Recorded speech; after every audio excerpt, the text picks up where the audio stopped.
Okay, hello everybody, I'm Will. And I'm Kristen. And we are back with So I'm Watching Riverdale. This is Season 5, Episode 5, Chapter 81, The Homecoming. Too many distinctions.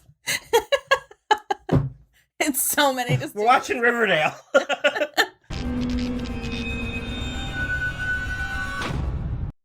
not saying it's your fault, Yeah, I'm saying well, it's the show's fault. It's too much. So, okay. This was a moving pieces around episode. Yeah, pretty good though. I liked it. Did you like it? Okay, I was medium on it. I mean, Jughead's a hack. Is that just the thing? I don't know. I don't know that he's necessarily a hack. He's a hack. He can't write stories. He has to make his friends like act this shit out for him, Sure. and then play like, yeah, he's a hack. And I'm just waiting for the show to like, and this is them acknowledging it, correct? Well, I think still it's not necessarily that he's a hack, but it's like he is so heavily inspired by the things that happened to him. And I mean, but literally everything he's written. No, of course. True. I mean, yeah.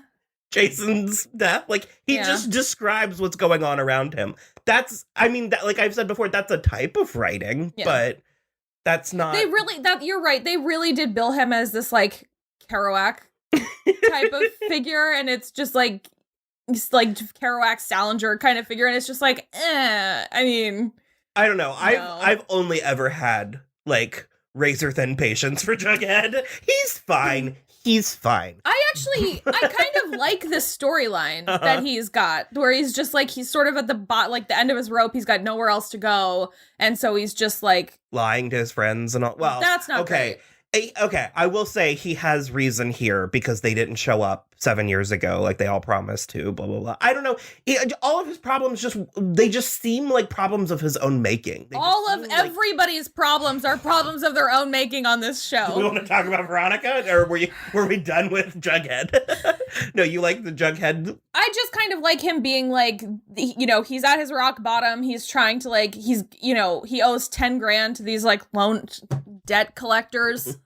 Loan sharks. These are loan sharks, which I don't know how he got in 10 grand That's where worth of debt. I'm like, how did you have a book that successful? And I know it happens. I've seen Can You Ever Forgive Me? But I'm like, how did you have a book that successful and so quickly have nothing? Well, and he also had an advance for a second book. So I don't, like, what happened to all of your advance money? And I mean, I'm not an expert at this, so, like, I apologize if any... My fairy tale on Amazon.com. We self-published this. So, I mean, that's the thing is, like, I don't know exactly how much for an advance you get, but if he was that popular that he was in this, like, Vanity Fair article about the Wunderkins, like, I'm just like, you have to have some kind of cred. Why are you dealing with, like, loan sharks, which is what you definitely are? Anyway, he's 10 grand in debt. He won't tell anybody except for Tabitha and Pop, apparently, his new best friends. I'm calling it right now. Jughead is gonna sleep with Tabitha. Oh, but by the end of episode 7. Hundo P. Yeah, the Pop thing, that checks for me, because he was, like, weirdly homeless for, like, the first 2 seasons and He's stuff. weirdly homeless now! The more things change, I guess. He was living in the bunker until he was, like, and he didn't even tell Archie that he couldn't afford the 5 seasons. He just said, it's too rich for my blood, like he was just trying to be, like, a real artist, and I'm just like, get out! I hate him. So that bunker, does it have like a generator or something? He like full-fledged had like voicemail and everything like ready to go and had working power and electricity. I don't know. I mean, it probably was like a World War or like a nuclear bunker. So probably, but so okay, what's Veronica's shit? I realized I was about 30 minutes in, and I was like, anytime she was on screen, I just like phased out. Yeah, it just. The same shit, different day? So, kind of. Her husband sucks. As if we didn't know that already. Chadwick. Chadwick Gecko? The point is, ladies and gentlemen, that greed, for lack of a better word, is good. Regardless. He's really gross and controlling. He's trying to make her get pregnant. He made her quit her job. And then now that she's gone back to Riverdale for like what was initially going to be like a 4 or 5 day trip, he has... Fair. I'm on his side there.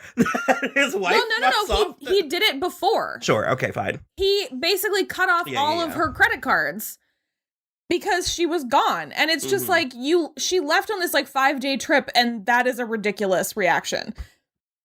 So I'm on Veronica's side with that stuff. the stuff where Veronica gets all the way on my last nerve again is where she's just like, maybe I should talk to Daddy about this and see what he can do about my husband.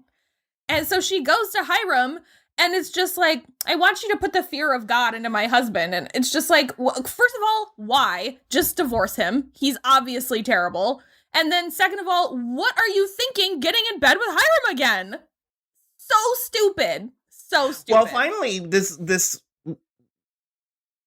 Ouroboros circle jerk of crime and fucking King Lear bullshit. It finally appears that Hiram has at least come to some semblance of sense. Closure because in his relationship with he just Veronica. wanted to, like, their relationship is so weird. It's so gross. Yeah, he literally just was like, nope, won't help you. And it's the kind of thing where it's like, if they were even, like, it's the fact that they're not being actively creepy that's somehow making it worse. Like, yeah. Like if they were leaning into this Electra thing, I would be like, okay, clearly we're doing a Chinatown thing here, but no, so it's like I sort of envision it like the writers are writing the Electra thing, and Camilla and has Mark, no concept. Well, She's never read a Greek tragedy. No, I don't think that. I think Camilla and Mark like are refusing to play into it. I think they're like, we're not gonna do but this. It just makes the whole thing weirder. Yeah, it does. It definitely does. The whole thing weirder. So I don't know.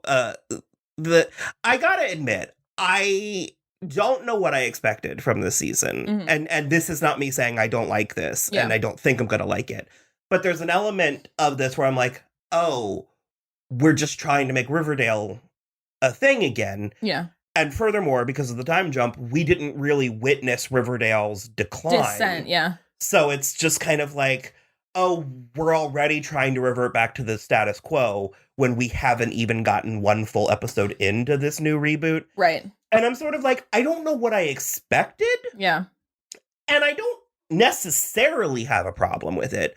But I can tell you, when we left our hometown, you ain't never gonna see our face again. We cut and run. Well, that place is a shithole, and I am not going back. Like, I had to because you know my dad was in the military, but no, I never ever wanted to move back there and live ever. Even visiting is kind of like no, yeah. Well, and I mean, even when I go back to visit Charleston, it's like the city, not the suburb where I went to school. So yeah, this just like.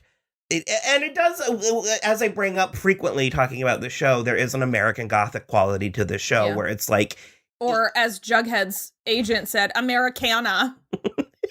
Really hitting that I'm from New York vibe.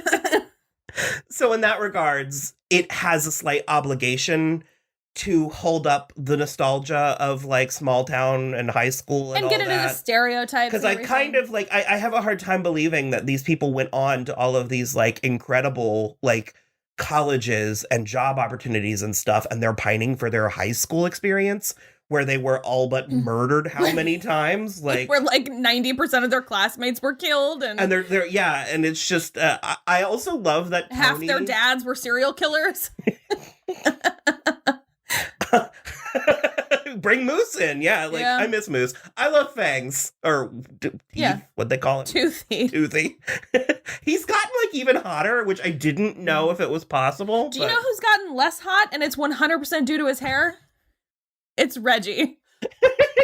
That hair is hideous. I don't think that suit was tailored. He looked horrible. He was straight up trash. He also, like, I'm not convinced that he was conscious in that scene. He was just like it was like they had a Reggie cutout that delivered the two lines, and I was like, I mean, we've never been like singing the praises of like Charles Mel. I don't like being. No, but I mean, he's been good at what he is, but I don't think he's good at what this is. It was terrible. Yeah, I mean, a golden retriever would have done a better job. That scene Where's Vegas? That scene in the parking in the car dealer lot with Veronica was horrible. Not good. Not good at all. So yeah, I don't know if maybe they filmed on different days. Put on hat. Yeah.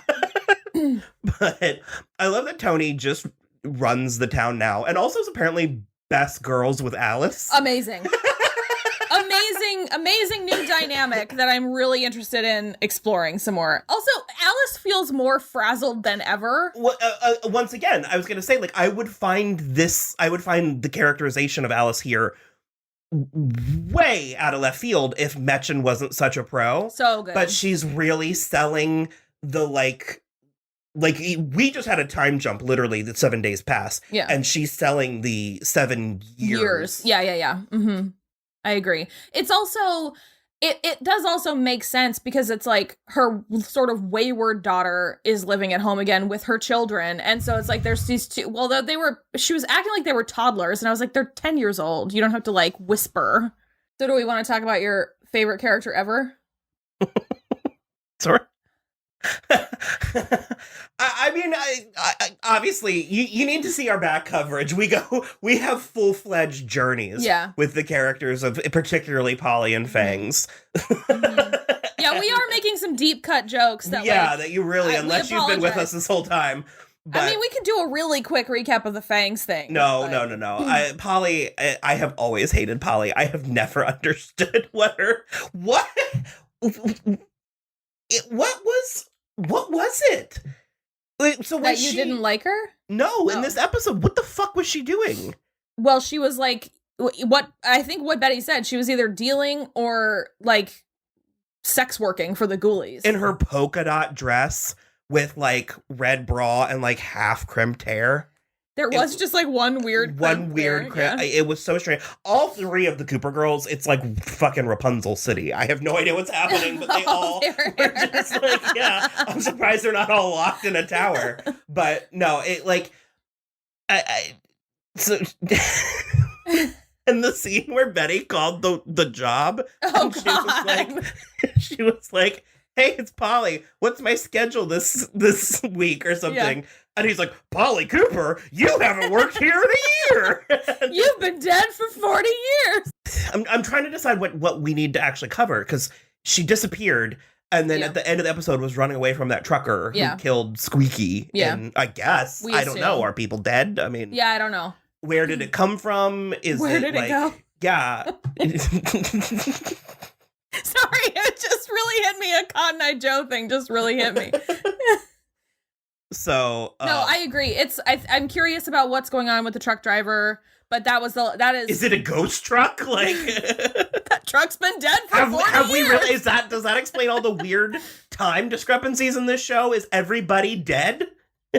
That would be a decent ending. Riverdale like a ghost town that's been maybe. I would kind of love that. And actually, Hiram is like a benevolent force that's trying to like get these people to cross over by shutting down the town. That would blow my mind. Go full Twin Peaks at this point. Oh God, I don't even know. Where's Miss Crouton? She's missing. She's gone. Yeah, I don't know. They're gonna privatize Riverdale. So Riverdale High. Yeah. They like unincorporated the town of Riverdale, so it's like nothing anymore. It's just like an area. And then they're gonna privatize Riverdale High, but keep it free. And then now all of our heroes are gonna work there as teachers. This is the thing that the show does all the time, and it never is nothing short of hilarious to me, that this show will allow like really weird bureaucratical like to have any sway at all. Yeah, like we had to spend an entire episode explaining how they could like dealing with the financial elements of the high school, as if they weren't going to just take it over in the first place, and like we would ever question that. Yeah, and also like for like half the runtime, Tony and Alice were like whipping school board votes. They're just explaining this like local politics, like Parks and Rec minutia, just to get to a foregone plot contrivance. Yeah. Like it's very funny, but I'm funny. Like kind of like we could have just skipped all that and been like, hey, Cheryl bought the school. Like We really could have done that. I'm renaming it Blossom High or something, of course. Yeah, I don't know. We mentioned Tabitha Tate. She's great. She is amazing. She's our favorite character. I was also wrong last week. She is Pop Tate's granddaughter. That was not made clear to me in that episode. And Jughead's working at the diner now. He doesn't look as good in the Soda Jerk outfit as Skeet Ulrich, but he looks pretty good in it. What was that shot of Alice looking at Hiram? Was it just like a "we got you," or for the love of God, are they going to try? God, I fucking hope not. If you ruin Alice Cooper by sticking Hiram Lodge in her, I'm going to be furious. I said what I said. I heard it. And they got the ghoulies out of Archie's house. Oh, Archie and Betty boned down. Finally. That's great. It's so funny because it's like I've always kind of been a Archie. And now that we have it, I'm a little bit like, it's whatever. No, I like it. I liked it. I do think it's funny how frequently Lily Reinhardt is getting it on this show. She really does. She pulls. She pulls on this show. And it's kind of nice having them be adults, although I like that they have to remind themselves and us, which frankly, adulthood, especially at like 25, is like that. Yeah. You kind of have to remind yourself that you can do these I sometimes things. still am like, I could just eat cookies for breakfast. That's pretty sweet. I was talking about like boning somebody in the shower, but that they don't have to like explain it to their friends. Yeah. And well, they're going to have to. They're going to have to. And Jughead's gonna have a crisis. Yeah.